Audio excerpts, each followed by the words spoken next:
Ben ölsem de dava ölmez. Bu dava Allah'ın davasıdır. Ezelde başlamış, ebede dek devam edecektir. Peygamber Efendimiz ahirete göç ettiğinde onu kaybettiği için yeise kapılan ashaba Hazreti Ebu Bekir hangi ayetle cevap vermişti? Hazreti Muhammed ancak bir peygamberdir. Ondan önce de peygamberler gelip geçmiştir.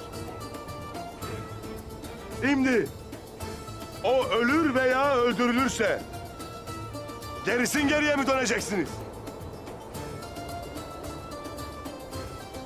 Kim gerisin geriye dönerse Allah'a hiçbir zarar veremez.